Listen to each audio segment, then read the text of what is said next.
성경을 볼 때는 성경의 전체적인 구조를 알 필요가 있다 그랬어요. 이제 예를 들면 창세기를 한번 우리가 1장부터 50장까지인데 이거를 구조를 항상 우리가 알아야 된다 그랬어요. 그래서 창세기가 1장부터 11장까지는 사건 중심이다. 창조로부터 시작해서 바벨탑까지. 그리고 12장부터 50장까지는 인물 중심이다. 사람 중심이죠. 사람 중심. 그래서 거기 보면 아브라함이 나오고 이삭이 나오고 야곱이 나오고 그 다음에 요셉이 나오죠. 그래서 이제 우리가 이분들을 뭐라 그러냐면 족장이라고 그럽니다. 그래서 이 시대를 출애굽기가 들어가기 전에 창세기 이 시대를 우리가 무슨 시대라 그러냐면 족장 시대라 그래요. 아브라함도 족장이었어요. 이삭, 야곱, 요셉 모두가 다 족장이었는데 창세기 시대를 족장 시대라. 우리가 이거를 왜 미리 알아야 되냐면 출애굽기 들어가기 전에 지금까지는 우리가 지난주에 창세기 마지막 부분이 가나안 땅에 있던 요셉의 가족들, 그러니까 야곱과 그의 자녀들이 약 70명이 가나안에서, 여기 이제 가나안이라고 한다면 여기가 가나안이죠. 가나안에서 이주를 해요. 어디로? 애굽으로. 그러니까 처음에 가나안에서 아브라함, 엄밀히 말하면 이제 씨족이죠. 씨족이 바뀌어서 부족이 되어가죠. 그때는 이제 창세기 시대예요.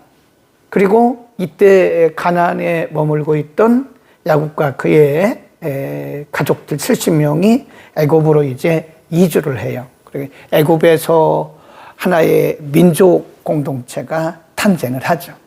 그러니까 애굽에서는 이 족장이란 말을 쓰지를 않아요. 그때는 이스라엘이라고 하는 민족 공동체를 우리가 사용을 하게 되는 거예요. 이름을 사용할 때도 이스라엘이라고 써요. 근데 창세기에는 아브라함, 이삭, 야곱, 요셉이 모두가 다 하나의 족장이었다. 그러니까 창세기에서는 하나님께서 한 개인을 통해서 어떻게 일하셨는가, 한 가정을 통해서 어떻게 일하셨는가, 또 아니면 한 부족을 통해서 어떻게 일하셨는가에 대해서 말씀하시다가 이제 야곱을 통해서 야곱의 가족들이 애굽에 내려감으로써 애굽에서 번성을 합니다. 1장에 보면 거기서 이제 민족 공동체가 탄생을 하게 되는 것이다. 이스라엘이라고 하는 민족 공동체가 애굽에서 탄생을 하게 되는 거죠. 자, 그러면 이제 출애굽기도 우리가 전체적인 이 구도를 한번 봐야 돼요. 출이란 말은 나온다 그런 날 출자입니다. 이게 날 애굽에서 나온 기록 그런 뜻이에요. 이게. 그래서 이거를 이제 엑소덕스라고 합니다. 엑소더스. 영어에서 엑스란 말은 밖으로, 인 그러면 안으로 그런 뜻잖아요. 그래서 수출, 엑스포트, 수입, 임포트 그러잖아요. 그래서 이 엑소더스 할 때 이 엑스란 말은 나왔다.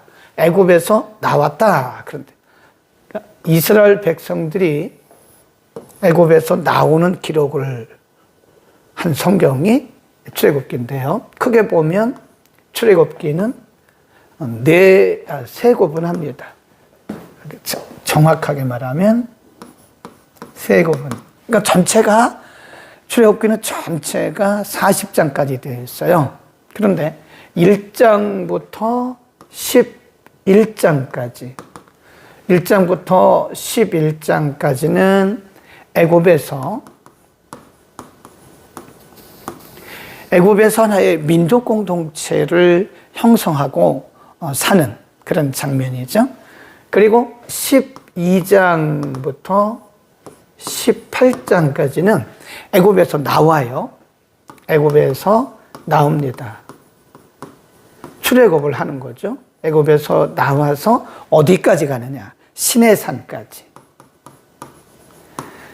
시내산까지 이르는 이 과정을 기록한 부분이 출애굽기 12장부터 18장이다. 이렇게 보시면 돼요. 그리고 19장부터 40장까지는 시내산을 출발합니다. 그러니까 19장, 20장 이때는 이제 시내산에서 모세가 하나님께로부터 율법을 받아요. 네. 그래서 어쨌든 시내산에서부터 출발해서 모압 땅까지 이르는 이 과정을 기록한 부분이 19장부터 40장까지다. 그러면 출애굽기는 이렇게 이제 일직선상에 수평선상에 놓고 구조를 볼 수 있고요. 이 출애굽기는 특별히 우리가 지도를 항상 머릿속에 넣어놔야 돼. 지도. 네, 그래서 출애굽기가 예를 들어서 뭐 13장이다. 그러면 어디쯤이다. 출애굽기 14장이다. 그럼 어디쯤이다. 19장이다. 어디쯤. 이거를 우리가 항상 머릿속에 넣어야 된다죠. 그래서 이제 우리가 지도를 이렇게 보면요. 이렇게 됩니다. 이렇게 되는 거예요. 그래서 이쪽이 이제 모압이고요. 암몬이고, 암몬, 모압, 가데스 바네아. 이제 여기 이제 이렇게 해서 이제 여기가 애굽이라 그래요. 애굽. 네, 애굽이고, 요거가 이제 홍해입니다. 홍해. 애굽에서 나와서 이제 여기 애굽에서 나와서 홍해를 건너죠. 홍해를 건너서 이제 여기 마라 또 엘림 그 여기가 신광야. 그 만나와 메추라기가 내리기 시작한 곳이 신광야고요. 여기가 시내산입니다. 시내산. 여기가 가데스 바네아. 이 가데스 바네아는 유명한 곳이죠. 여기서 12명의 정탐꾼을 뽑아가지고 이 가나안에 보내는 그런 역사도 있죠. 그래서 이제 여기서 이스라엘 백성들이 굉장히 헤매요. 막 이렇게 헤매요. 왔다 갔다 헤매다가 들어갑니다. 여기 이제 모압인데, 시기적으로 보면 애굽에서 나와서 홍해를 건너고 신광야를 이렇게 오는데 여기가 거의 1년 8개월 정도 걸려요. 그리고 시내산에서 머문 기간이 약 2년 정도 됩니다. 그리고 여기를 이제 헤매는데 이 기간이 거의 37년, 38년을 헤매는 거예요. 굉장히 길죠. 여기서 굉장히 헤매요, 이 기간이. 예. 그래서 이렇게 보면 1장부터 11장까지는 여기입니다. 여기 애굽에서 일어났던 일들을 기록한 말씀이고요. 그 다음에 12장부터 18장까지는 여기에요. 이렇게 해서 여기서부터 건너서 이렇게 오는 과정이 이게 12장부터 18장까지고요. 그 다음에 19장부터 이렇게 헤매다 이렇게 돌아와가지고 모압까지 이르는 과정이 40장이에요. 이해하시겠죠? 그래서 다시 제가 일부러 색깔을 넣어서 설명을 하는 겁니다. 여기 애굽. 자, 설명을 다시 할게요.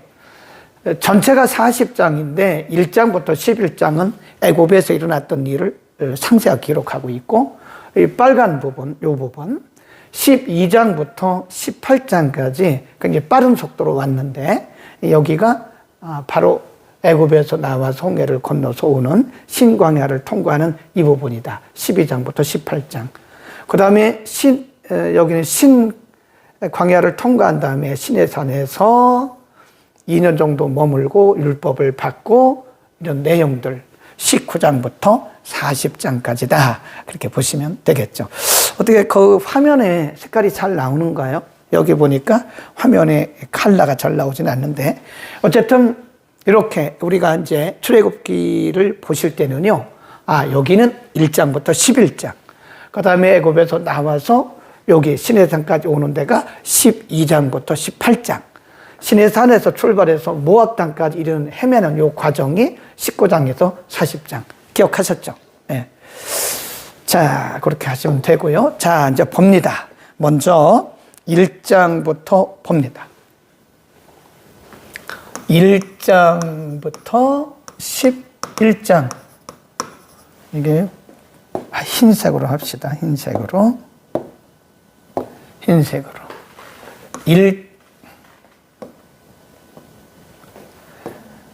1장부터 11장. 애굽에서 일어났던 일이다. 자, 1장을 보겠습니다. 하나님의 역사가 어떻게 시작이 되는가? 1장 1절부터 5절까지는요. 애굽에 이르는 과정을 약간 요약을, 그 역사를 요약을 하고 있습니다. 1절. 야곱과 함께 각기 권속을 데리고 애굽에 이른 이스라엘 아들들의 이름은 이러하니라 쭉 나오고요. 5절 끝에 보면 야곱의 혈속이 모두 70인이었더라. 요셉과 그의 모든 형제와 그 시대 사람은 다 죽었고, 이제 시간이 많이 흘렀죠. 네. 요셉과 그리고 그의 직계 가족들이 이제 다 죽었죠. 시간이 많이 흘렀어요. 이제 그겁니다. 6절과 1장 6절과 7절 사이에는 상당한 기간이 지금 흐른 거예요. 7절. 이스라엘 자손. 여기서부터 위에는 야곱, 요셉 이런 족장들에 대한 얘기가 나오다가 하나의 가족 얘기가 나오다가 이제 7절부터 보면 하나의 민족 공동체가 형성이 된 것을 볼 수 있어요. 이스라엘 자손은 생육이 중다하고 번식하고 창성하고 심히 강대하여 온 땅에 가득하게 되었더라. 8절 요셉을 알지 못하는 새 왕이 일어나서 애굽을 다스리더니 그가 백성들에게 이르되 이 백성 이스라엘 자손이 우리보다 많고 강하도다. 자, 우리가 그들에게 대하여 지혜롭게 하자. 그런데 그들이 더 많게 되면 전쟁이 일어날 때 우리 대적과 합하여 우리와 싸우고 이 땅에서 갈까 하노라. 감독들을 그들 위에 세우고 그들에게 무거운 짐을 해오. 그래서 이게 뭐냐면 요셉이 죽고 나서부터 이스라엘이라고 하는 민족 공동체가 이제 탄생을 했는데 야곱 때는요 고센 땅이라고 하는 곳에서 그냥 야곱의 가족들이 살았어요. 근데 시간이 지나고 나면서부터 이제 고센 땅에만 있던 그 야곱의 후손들이 쭉쭉쭉쭉 퍼져나가는 거예요. 그러니까 이스라엘이 애굽이라고 하는 나라에 전국적으로 이스라엘의 후손들이 퍼져나가는 거예요. 그러니까 애굽의 새로운 왕이 그때 통치를 하게 됐는데 두려움이 생긴 거예요. 야, 이러다가는 이 이스라엘이라고 하는 이방 민족이 우리나라에 살면서 우리보다 더 많아질 수도 있고 아니면 결국은 이 사람들이 여기서 큰 민족을 이루어가지고 우리를 배척하고 우리를 배신하고 여기서 그들이 나갈 수도 있겠다. 그런 두려움을 갖게 되는 거죠. 미리 두려워하게 되는 거죠. 두려움을 갖게 되는 거예요. 그 다음에 그래서 이제 그 이스라엘 백성들에 대한 그 무슨 정책이라고 그래? 강압 정책? 번성하지 못하도록 더 이상 번성하지 못하도록 이 사람들에게 계속 육체적인 노동을 시키는 거예요. 예, 막 그냥 어떻게 보면 자유를 박탈하고 이들이 더 이상 번성하지 못하도록 그런 강압 정책을 쓰는데 12절 보세요. 그러나 이게 하나님의 역사예요. 그러나 학대를 받을수록 더욱 번식하고 창성하니 애굽 사람이 이스라엘 자손을 인하여 근심하여 이스라엘 자손의 역사를 엄하게 하고 고역으로 그들의 생활을 괴롭게 했다. 그랬습니다. 그러니까 우리가 하나님의 백성들의 특징이 뭐냐면요. 우리가 사도행전을 봐도요. 사도행전 2장에 성령이 오순절에 강림하시잖아요. 그러니까 원래는 예루살렘의 마가다락방에 120문도가 120명이 여기서 매일 기도하고 찬송하고 예배드리고 그랬는데 이 성령의 강력한 역사를 통해서 이제 소문이 밖으로 나가는 거예요. 이렇게 밖으로. 그러니까 유대인들이 이 120문도에 대해서 핍박을 강합니다. 핍박. 뭐 박해도 하고 더 이상 이들이 모여서 기도하지 못하도록 어떤 신앙의 자유를 박탈하고 압박을 가하는 거예요. 그런데 성경에 보면 점점 더 강해져요. 유대인들이 이 120문도를 압박하고 핍박하면 할수록 점점 더 강해집니다. 그래서 예루살렘에 있던 이 사람들이 유대 전 지역으로 흩어지고 유대에서 사마리아로 흩어지고 사마리아에서 저 소아시아까지 점점 퍼져나가는 거예요. 똑같아요. 지금 보면 이스라엘이라고 하는 민족 공동체가 애굽의 고센 땅에서 있었지만 점점 퍼져나가고 애굽 왕이 이들을 박해하면 박해할수록 점점 더 수가 많아지고 강해지는 거예요. 그 하나님의 백성들의 특징이 뭐냐면 핍박을 받으면 받을수록 강해져요. 그 특징이 그렇습니다. 우리가 교회사를 봐도 그렇고요. 우리가 교회사를 보면 이 박해와 핍박이 없던 때는 교회가 거의 잠잠했어요. 우리가 교회 역사를 보면 이 초대교회, 여기 이제 초대교회라고 그러잖아요. 예수님, 그 다음에 사도들, 그 다음에 속사도. 예수님, 그 다음에 그들의 제자, 사도. 이 사도들로부터 훈련받고 그 영적인 은혜를 이어받은 사람들을 우리가 속사도라 그래요. 속사도란 말은 계속 할 때 속자에 이어받았다는 거예요. 사도들로부터 영권을 이어받고 어떤 리더십을 이어받은. 속사도 시대까지는요, 이 교회가 굉장한 핍박을 받았지만 수도 많아지고 굉장히 강해졌어요. 그런데 우리가 역사적으로 보면 AD 590년경에 로마 정부가 기독교를 공인을 합니다. 뭐 기독교만 공인한 건 아니에요. 종교의 자유를 준 거죠. 그 전까지는 기독교에 대해서 굉장히 싫어하고 박해하고 핍박하고 교회를 불태우고 또 복음 전하는 자들을 죽이고 막 이랬거든요. 근데 그때 교회가 굉장히 강하게 교회들이 퍼져나갔고 세워지고 성도 수가 많아졌어요. 그런데 590년에 로마 정부가 기독교를 인정을 하고 기독교뿐만 아니라 모든 종교를 인정하고부터 교회는 점점 잠식되기 시작했어요. 그거 희한합니다. 신기합니다. 핍박을 받을 때는 교회의 수도 늘어났고 그 다음에 교인들의 수도 늘어났다고요.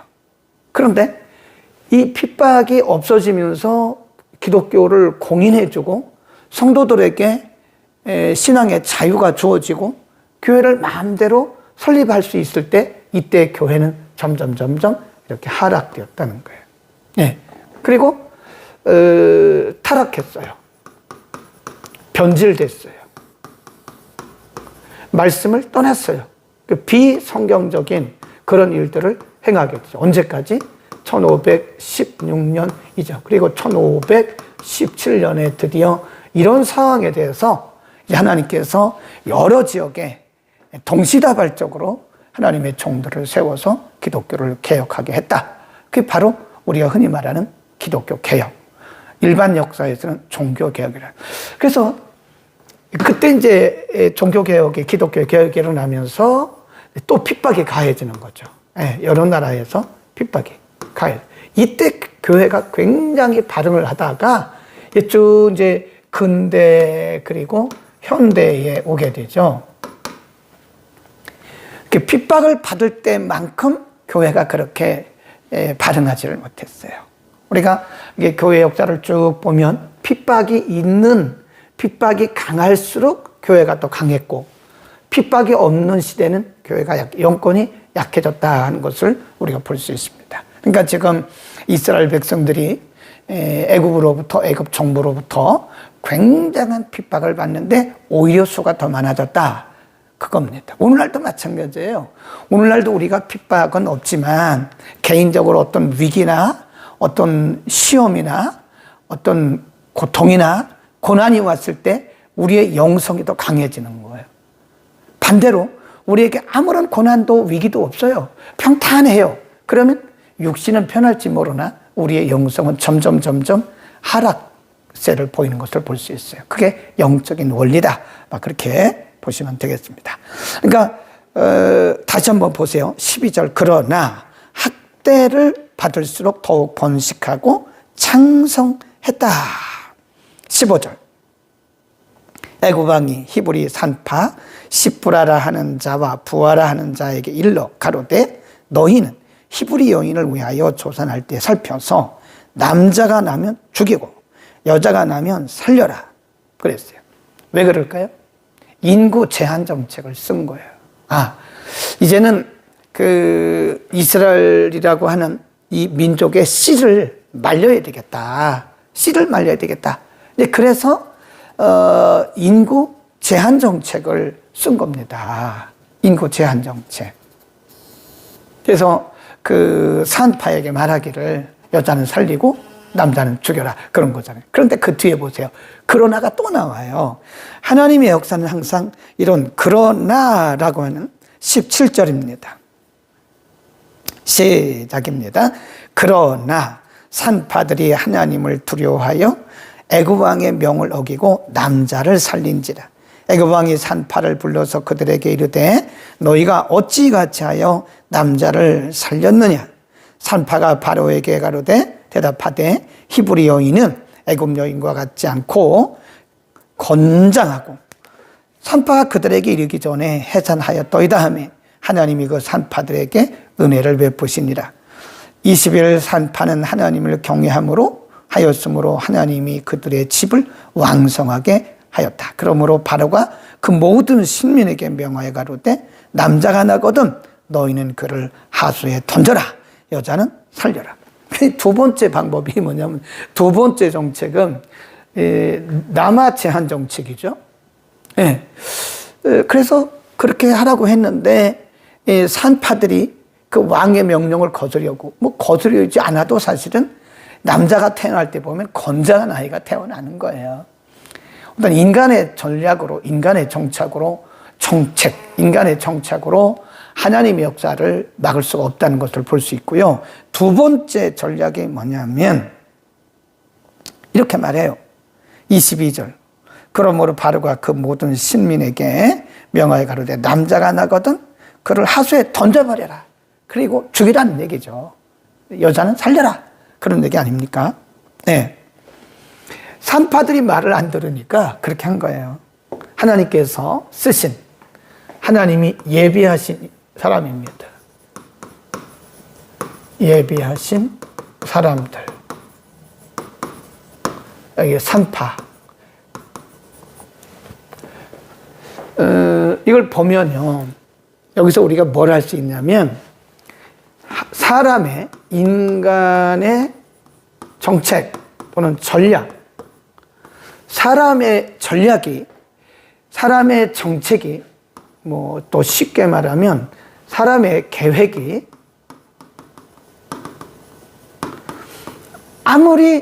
사람의 계획이 아무리 철저해도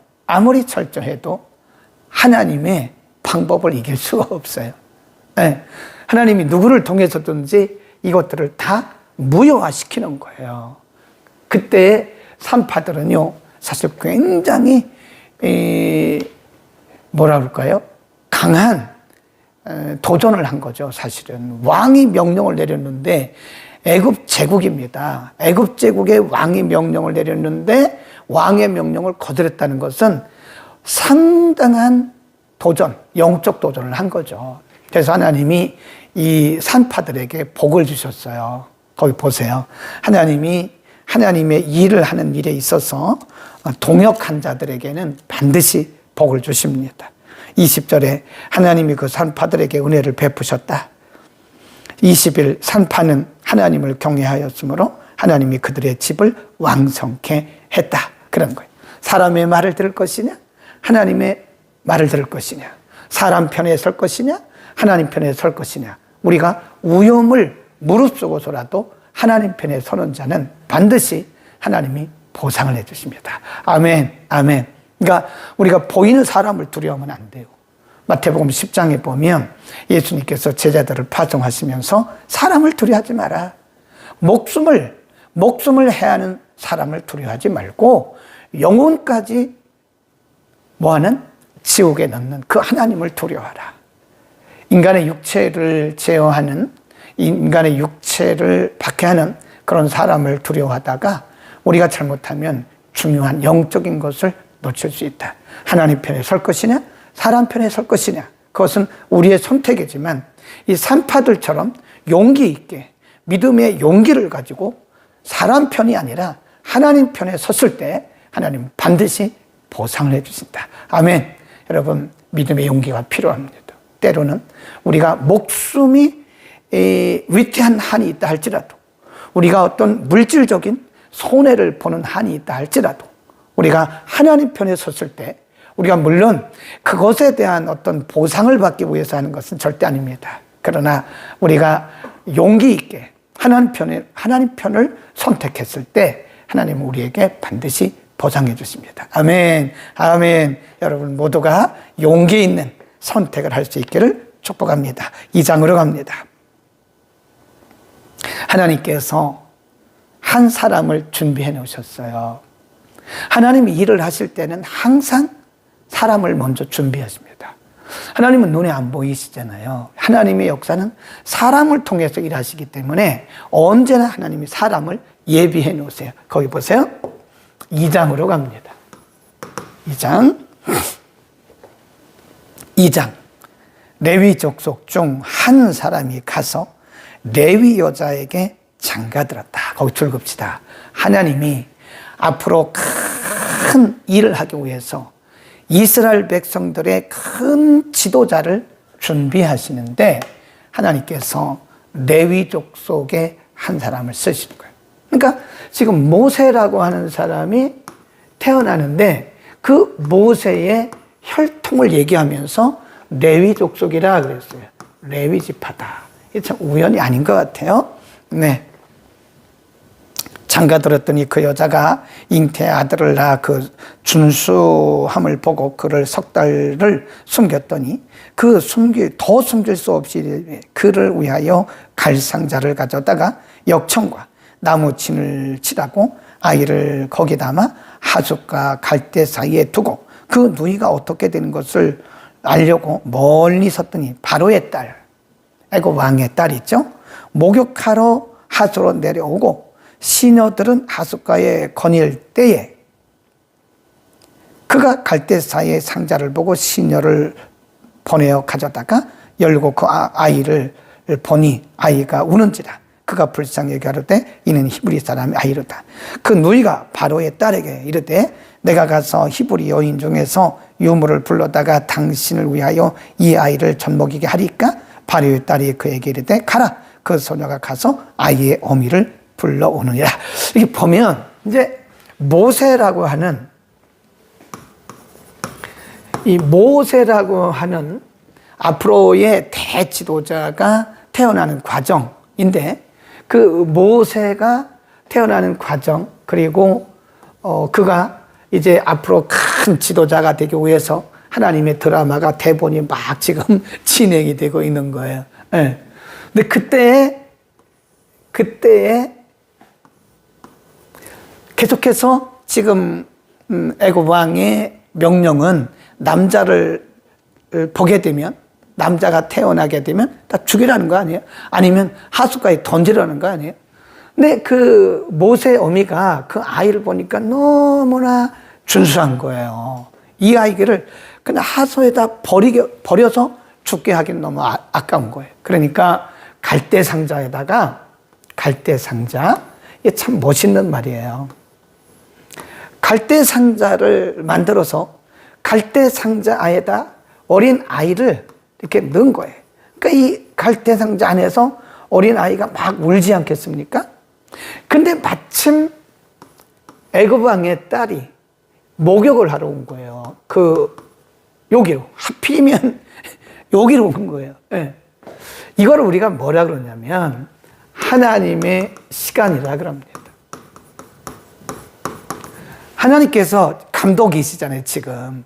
하나님이 감독이신데, 이렇게 보면 여기에 이제 모세 어머니가, 아기 모세를 갈대 상자 해가지고, 이 시냇가 갈대밭에다가 딱 넣어요. 네. 근데 하필이면 왜 그곳으로 이 애굽 왕의 딸이 목욕을 하러 하나님이 위에서 보내신 거예요. 너는 요 시점에 그리 가라. 물론 애굽의 딸은 자기가 온 거죠. 자기가. 근데 하나님께서 뒤에서 다 이렇게 조종하고 계시는 거예요. 하나님의 리모컨을 가지고 사람들을 다 조종하고 계시는 거예요. 지금. 아멘. 그러니까 이 세상에서 일어나는 일들에는요, 우연이 없어요. 전혀 우연이 없습니다. 우리가 생각할 때 우연처럼 보이잖아요. 좋은 일이든 안 좋은 일이든 내게 유익이 되든 내게 불리하든 모든 일들은 우연이 하나 없습니다. 뒤에서 감독이신 하나님께서 탁 지금 하나님의 그 시간에 탁탁탁탁 지금 그 일을 진행해 가시는 거다. 아멘, 아멘. 우리의 뒤에서 일하시는 하나님의 리모컨이 있어요. 하나님의 리모컨으로 정확한 시간에 1초의 오차도 없이 사람들을 착 보내십니다. 바로의 딸이, 애굽 왕의 딸이 딱 나타나도록 하나님 그때 했고, 지금 모세의 누이가 옆에서 아이가 어떻게 되는가를 보고 있는데 마침 서로 이렇게 눈이 마주 발견한 거예요. 물어봤어요. 지금 내가 가서 아이의 어미의 이를 데려올까요? 그러니까 이 딸이 말하기를 데려가라. 그러니까 모세 어미가 요게벳인데 모세 어머니가 와서 모세에게 전설 주는 거예요. 그런 하나님의 드라마가 이렇게 계속 진행이 되고 있는 것이다. 거기 봅니다. 10절. 그 아이가 자라매 바로의 딸에게로 데려가니 그의 아들이 되니라. 그가 이름을 모세라 하여 가로되 이는 내가 그를 물에서 건져내었습니다. 그러니까 시간이요, 약간의 이렇게 시간이 간격이 있어요. 그러니까 지금 모세 어머니를 불렀다가 아기 모세에게 젖을 먹어서 이 아이가 자랐잖아요.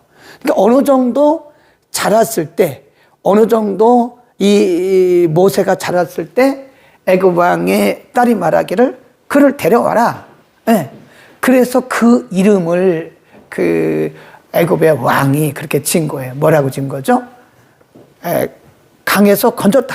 그래서 내가 이 아이의 이름을 모세라 하리라. 그 이름을 바로 애굽 왕의 딸이 지어준 거였다라고 하는 걸 볼 수 있어요. 그 다음에 시간이 많이 흘렀습니다. 11절로 갑니다. 11절. 모세가 장성한 후, 그러니까 지금은 어디에서 일어나는 일이죠? 이 일은 지금 애굽 왕의 왕궁에서 일어난 일이에요. 지금부터는 왕궁에서. 여기는 모세가 태어나가지고 장성할 때까지 지금 모세가 어머니의 젖을 먹으면서 자랐고요.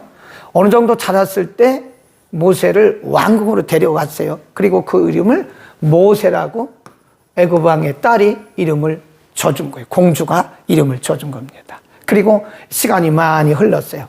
이제 모세가 어른이 됐어요. 어른이 됐습니다. 11절을 봅니다. 모세가 장성한 후에 한 번은 자기 형제들에게 가서 그 고역함을 보더니 어떤 애굽 사람을 어떤 히브리 사람 곧 자기 형제를 치는 것을 본지라. 좌우로 살펴 사람이 없음을 보고 그 애굽 사람을 쳐서 죽여서 모래에 감췄어요. 살인을 한 거예요. 그때 이제 아마 그 민족심, 애국심이랄까요? 어떤 그런 민족성에 대한 강한 그런 발동이 생겨서 지금 자기는 애굽 왕의 왕궁에서 지금 어떻게 보면 왕자처럼 살고 있잖아요. 왕자처럼 살고 있는데 자기의 동족이 애굽 사람들에 의해서 막 핍박받고 박해받는 것을 보고 순간적으로 그 민족심이 이 동족애가 발동을 한 거예요. 순간적으로. 그래서 모세가 그 애굽 사람을 죽였어요. 보니까 죽였어요. 실제로 아마 우리가 볼 때는 진짜로 죽이려고 했던 건 아닌 것 같은데 죽었어요. 그래서 그 시체를 모래에다가 파묻었어요. 그러니까 모세가 살인을 한 거예요. 그 뒤를 봅니다. 13절. 이튿날 다시 나가니 두 히브리 사람이 서로 싸우는지라 그런 자에게 이르되 한 사람에게 말하되 네가 어찌하여 동포를 치느냐. 왜 같은 민족끼리 싸우냐. 왜 같은 동족끼리 왜 싸우냐. 그런 얘기죠. 14절. 그가 가로되 누가 너를 우리의 주제와 법관을 삼았느냐. 내가 애굽 사람을 죽인 같이. 아무도 그 사실을 모른 줄 알았는데 누군가가 본 거예요. 애굽 사람을 죽인 같이 나도 죽이려느냐.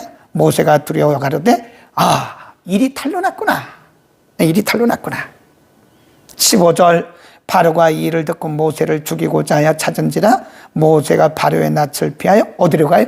미디안 강으로 도망가잖아요. 자, 참 이게 하나님의 드라마라니까요. 하나님의 드라마. 감독은 누구예요? 하나님이에요. 감독은 하나님. 대본도 하나님이 쓰셨고, 대본도 하나님 쓰셨고, 감독도 하나님. 그러니까 모세가 태어나서 왕궁에 있는 그 기간이 약 40년 정도 됩니다. 그러니까 태어나서 어느 정도 장성하기까지는 허락을 받아서 어머니의 젖을 먹고 어머니 아래서 자라다가 그 다음에 어느 정도 장성했을 때는 공주가 이를 데려오라 그러니까 왕궁으로 데려왔어요. 왕궁. 그래서 거기서 왕자처럼 살았는데 어느 날 자기의 동족이 애굽 사람들에게 고통당하는 것을 보고 순간적으로 그를 죽였잖아요. 살인을 했잖아요. 살인. 그래서 죽은 시체를 모래에다 묻었는데 그것이 탄로나고 애굽 왕이 그것을 알게 된 거예요. 그래서 모세를 찾아가지고 죽이려고 하니까 모세가 거기서 여기를 왕궁에서 튀쳐나와요. 그게 바로 미디안입니다. 그래서 미디안 광야에서 40년을 살아요. 이겁니다. 이게 2장까지 보세요.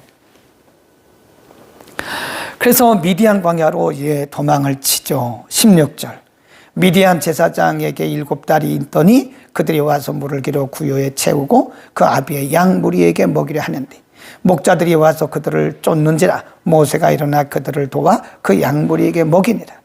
그들이 그 아비 루엘에게 이를 때에 아비가 가로되 너희가 오늘 어찌하여 이같이 속히 오느냐. 근데 거기서 미디안 광야에서 광야니까 뭐 이제 이렇게 양들도 많고 목축업을 하는 사람들이 있지 않겠어요? 근데 마침 루엘이라고 하는 그 자녀들이 양떼를 지키고 있는데 어떤 원주민들이 와서 양떼를 막 도적하고 양떼를 공격하는 것을 보고 모세가 이거를 도왔다는 거예요. 도왔어요. 그래서 그 원수들을 내쫓아서 그날은 이 양떼를 일찍 몰고 집으로 간 거예요. 그러니까 그 아버지가 물어봐요. 어떻게 오늘은 일찍 이렇게 돌아왔냐? 그러니까 어떤 히브리 사람이 우리를 도왔습니다. 그러니까 그 아버지가 말하기를 그가 누구냐? 그를 데려와라. 이렇게 이게 스토리가 하나님의 스토리가 그렇게. 그러니까 여기서 그 양떼를 만나게 하신 것도 하나님의 시간. 그 다음에 루엘을 만나게 하신 것도 하나님의 시간. 하나님의 시간에 지금 착착착착착 진행되고 있는 것이다 하는 겁니다. 모든 것들이 하나님의 시간 안에서 이루어지고 있는 것이다. 거기 보세요.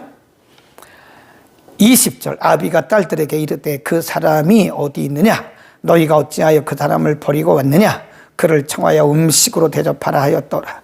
모세가 그와 동거하기를 기뻐하며 그가 그딸 시보라를 그에게 주었더라. 꼭 야곱하고 비슷해요. 야곱도 하란에 가가지고 그렇게 꼭 비슷하잖아요. 예. 근데 지금 거기서 야곱도 결혼을 하고 자녀를 낳았는데 여기도 역시 이런 과정을 통해서 지금 그 미디안 제사장, 미디안 이 지역의 제사장 루엘이라고 하는 사람이 자기 딸을 십보라라고 하는 자기 딸을 모세에게 줘요. 그래서 거기서 모세가 결혼을 하는 거예요. 네, 거기 보세요. 십보라를 모세에게 주었더니 22절 그가 아들을 낳음에 모세가 그 이름을 게르솜이라 하여 가로되 내가 타국에서 거기 되었음이라 하더라. 23 시간이 많이 흘렀어요. 이제 시간이 많이 흘렀습니다. 여러 해 후에 애굽 왕은 죽었고 이스라엘 자손은 고역으로 인하여 탄식하여 하며 부르짖으니 그 고역으로 인하여 부르짖는 소리가 하나님께 상달한지라.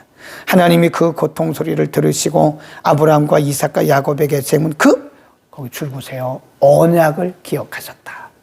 하나님은 아무리 시간이 흘러도요, 하나님이 하신 언약은 잊지 않으십니다. 그 언약을 기억하시고 이스라엘 자손들을 권념하셨더라. 여기까지가 이제 40년이에요. 40년. 미디안 40년. 네. 3장에 보면 이제 드디어 3장에 보면 초반부까지는 하겠습니다. 모세가 장인 미디안 제사장 이드로의 양무리를 치더니 그 무리를 광야 서편으로 인도하여 하나님의 산 호렙의 이름에 여호와의 사자가 떨기나무 불꽃 가운데에서 그에게 나타나 이때가 모세가 80대가 된대요. 80세. 네. 하나님의 때가 된 거예요. 그러니까 40년 애굽에서 왕자로 살았고 40년 광야 생활을 통해서 지도자의 훈련을 받은 거예요. 80세가 되었을 때 하나님께서 이렇게 가시나무 떨기에서 그를 부르시는 겁니다. 네. 하나님께서 이스라엘 백성들의 그 고통을 보시고 그들이 부르짖는 그 소리를 하나님께서 들으신 거예요. 그리고 나서 이제 3장 1절에 가면 하나님이 모세를 드디어 부르십니다. 아멘. 모든 것이 다 언제 일어난 거예요? 하나님의 시간에. 참 신기해요. 그러니까 우리는 이 세상을 살아가면서 우리가 만나는 일들을 우연이라고 생각하면 안 돼요. 하나님의 때에 필요한 거, 다 필요한 거 다. 우리가 혹시 아픔이 있어도 필요한 아픔이에요. 우리의 어떤 고통이 있어도 그 필요한 고통입니다. 여러분 자신을 절망하지 마세요. 내게 왜 이런 일이 왔나? 어떤 분들은 그럽니다. 내가 기도 안 해서 그렇다. 믿음이 부족해서 그렇다. 물론 기도 안 해서 그럴 수도 있지만 우리가 믿음이 부족해서 그럴 수도 있지만 사실은 모든 일들이 하나님의 은혜 가운데서 하나님의 시간 안에서 이루어져 가고 있는 것이다. 그러니까 제가 말씀드린 것이 뭐죠? 기도하지 말라는 게 아니라 열심히 기도하세요. 믿음으로 가세요. 그럼에도 불구하고 우리에게 일어나는 일들은 거기에 하나님의 메시지가 있다는 것을 지금 강조하고 있는 겁니다. 그래서 우연이 없다. 모든 일들을 우리는 열심히 기도하고 믿음으로 나가되 하나님의 관점에서 보라 이거예요. 하나님의 관점으로 바라보면 다 우리가 아멘 할 수 있습니다. 우리가 1월 마지막 주에 아멘 신앙에 대해서 설교하려고 준비를 해놨는데 여러분 그래서 우리는 모든 일에 아멘 할 수밖에 없어요. 아멘 할 수밖에 없습니다. 우리는 모르잖아요. 우리는 그냥 그날 살아가는 거예요. 그러나 우리보다 앞서가신 하나님, 우리 인생에 대한 전체적인 계획을 갖고 계신 그 하나님께서 정확한 하나님의 시간 안에 1초의 오차도 없이 하나님은 이루시는 겁니다. 아멘, 아멘.